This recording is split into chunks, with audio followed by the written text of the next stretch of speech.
Slay the Spire 2 introduced 2 new characters, and they're not easy. So let's go into different deck builds and tips on how to win with the Necrobinder. If you find these tips helpful, feel free to subscribe for more gaming guides and videos.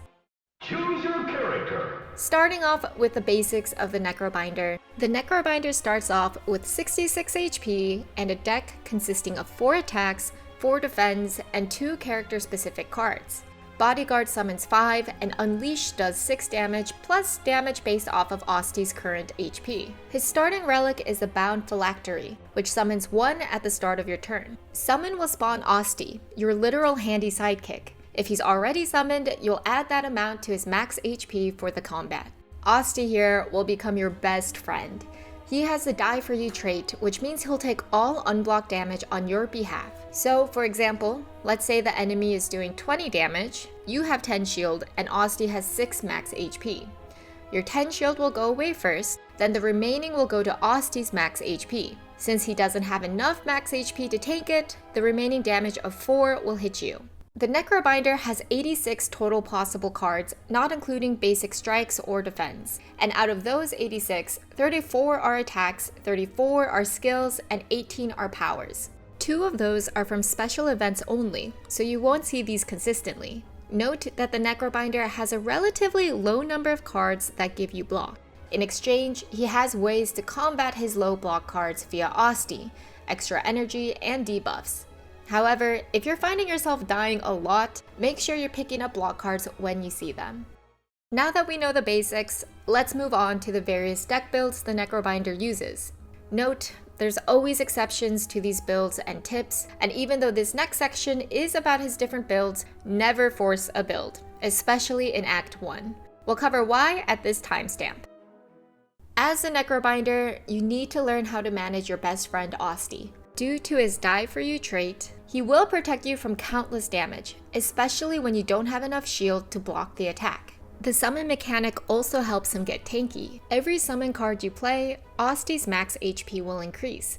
Some attacks scale based on Osty's max HP, or others will attack for free if he's already attacked once. In an Osty-focused deck, you want him to be tanky.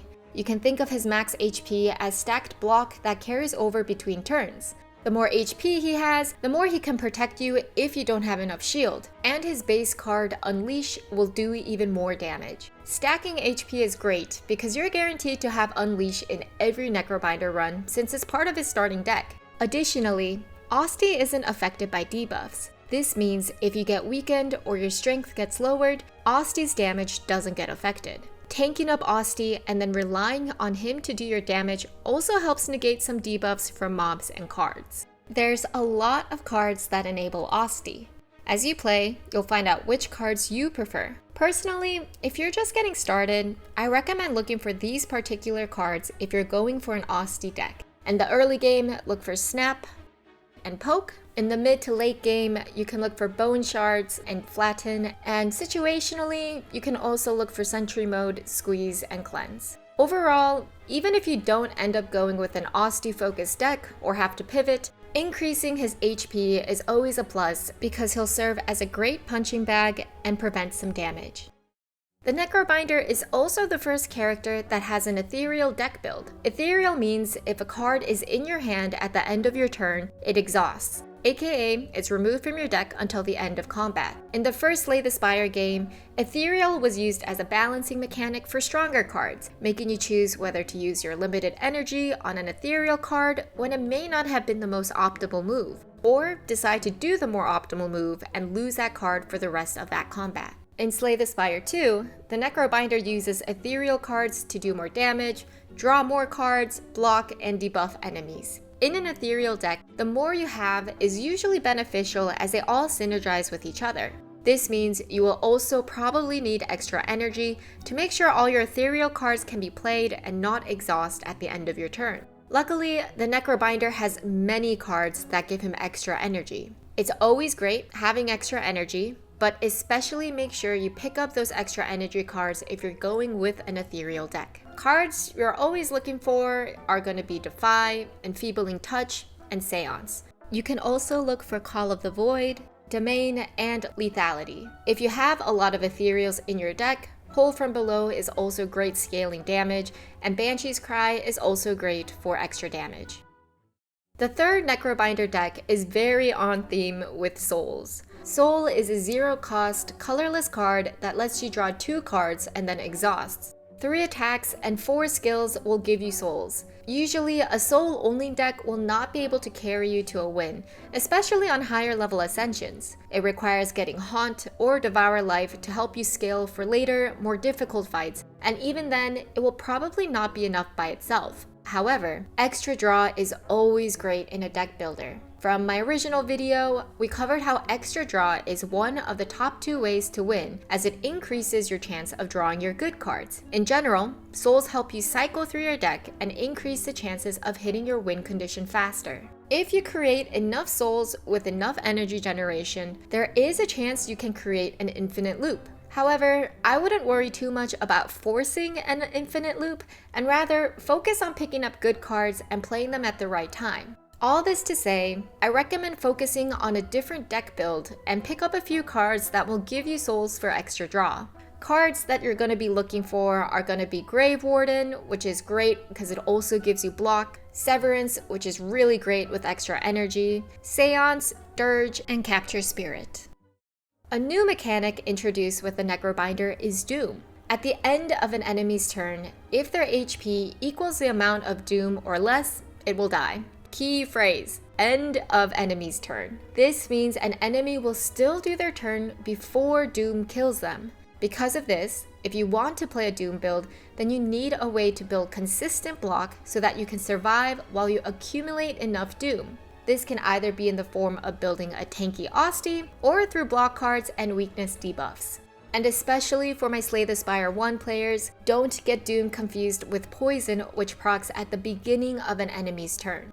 Cards you're going to be looking for to enable a Doom build is going to be Reaper Form, Deathbringer, Death Store, End of Days, and Negative Pulse. The Necrobinder has some amazing cards that don't necessarily fit into the previous builds. Similar to Souls, it's good to have a couple of these cards to debuff your enemies. The Necrobinder is unique in that he can both apply vulnerability and weakness, and then also buff his own attack damage. Make sure you take advantage of this. Cards you're going to be looking for to debuff an enemy is going to be Enfeebling Touch, Defy, Deathbringer, Lethality, Debilitate, and Putrefy. The Necrobinder also has great energy cards. The more energy you have, the more options you can do with your cards. You'll want to pick up at least one throughout your run. Ideally, you actually pick up at least a skill and a power to have sustainable energy. Some of these great energy cards that I always pick up are going to be Friendship, Neurosurge, Invoke, Wisp, and Borrowed Time. One fun combo you can try is Eradicate and Transfigure. These two are amazing with extra energy, as Transfigure doesn't affect Eradicate or X-cost cards. This means you get the benefit of Transfigure's replay without any of its downside of extra energy cost.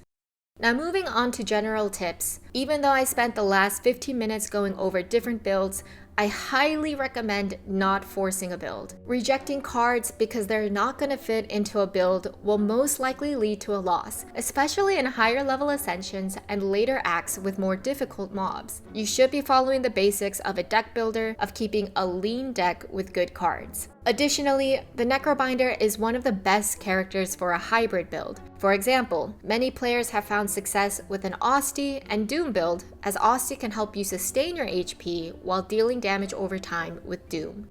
Tip number 2, see what the boss is. More than other characters, with the Necrobinder, you want to take a look at the first boss and try to pick up cards to counter it. If you know a boss can easily one-shot your Osty, even with some extra HP, going a tank Osty build probably isn't going to work, and you'll need to pick up some other debuffs and attacks to get through the fight.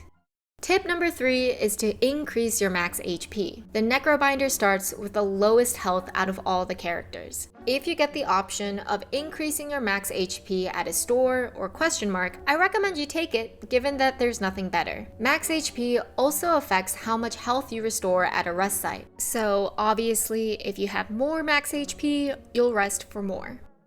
And that's a beginner-friendly guide on how to increase your chances of winning with the Necrobinder. If you have other tips, or if you're a pro at the Necrobinder, please write them down in the comments to help your fellow Slay the Spire players. And if you found this video helpful, feel free to subscribe for more gaming videos and guides.